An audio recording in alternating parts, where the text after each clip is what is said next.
Hello.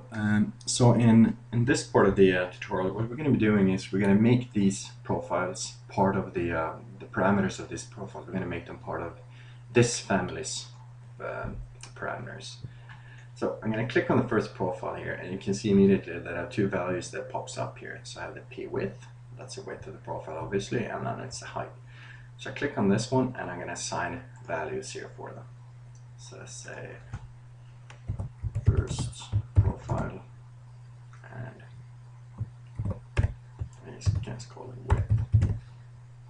I can make that a type parameter, that's fine. And the same thing here.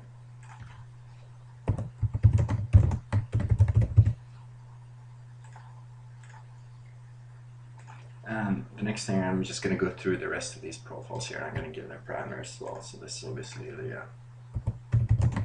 second profile, width.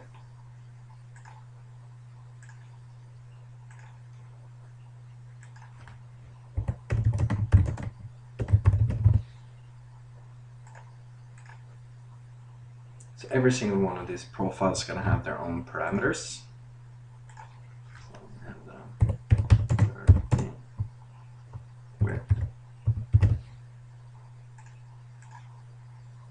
And third profile height here as well.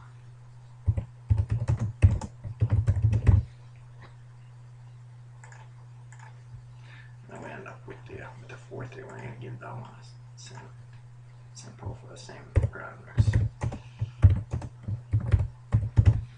So fourth profile width and fourth profile height as well.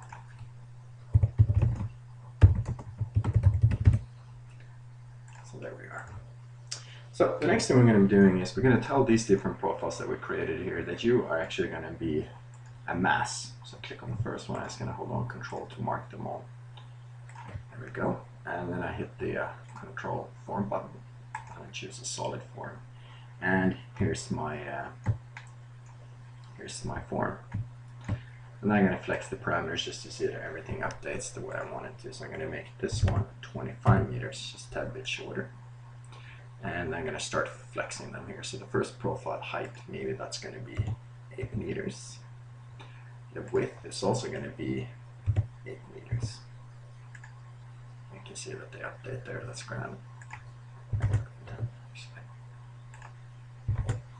And I can change the profile to side offset here. So I'm going to set that at 0. And get this warning message. That's fine.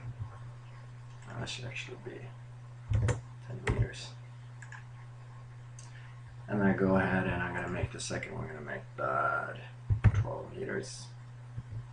I'm going to make that 0, and I'm going to make that one 12 meters as well.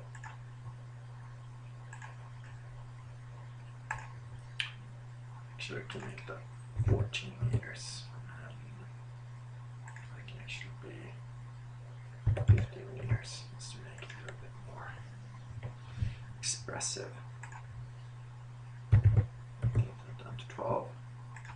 Get that down to 0. I'm going to say that the width is going to be, well, we can make it 12. Then we start out with the fourth one, and that one's going to be 9 meters, 0, and it could be, the width is going to be 10 meters. And there we go. Maybe I should make the last one here a little bit more. 12, I'll make the height 12 meters, and I'll make this one also, the height is going to be maybe 13 meters. There we go, that's fine. So the next thing I'm going to be doing is I'm going to tell this profile that I have here that you are actually going to be sent into a project environment. So here it is, everything is nice, and I started out a project already, so I'm going to load this one, this mass, greenhouse mass, and I'm going to load that one into the project.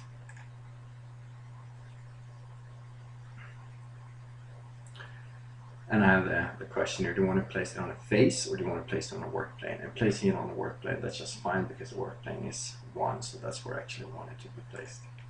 And I'm going to create a 3D view up here just so we can have a look at it. So here's my profile. I'm going to go into consistent colors so it's a little bit easier to look at it.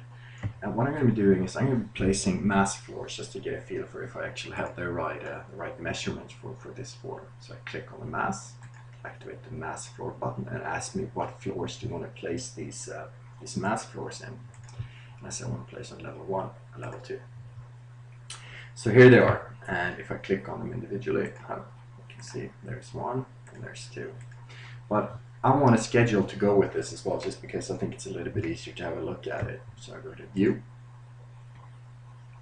go to Schedules, Schedules and Quantities, and I go down to the mask floor option here.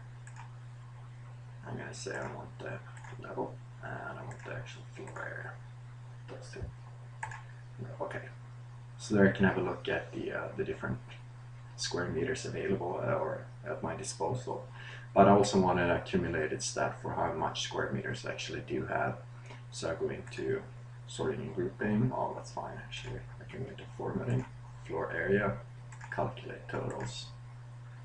And what did I miss there? Grand totals. There's the amount of square meters. So 1178 square meters, that makes me a little bit happier. So I go back into my 3D view. Looks fine. And I'm going to go to masking site and I'm going to activate the floor command here. So I go to floor. Ask me what kind of floor I want to place here, and I said I'm happy with 150 mil. So I click on this one. Click on this one and I go create floors, and there's my new floors. The next thing I'm going to be doing is I'm going to be creating a little bit more interesting roof, just like David Light has created a little bit of more expressive roof over here. But first I'm going to pause and save, and we're going to continue after the break. Thank you for watching.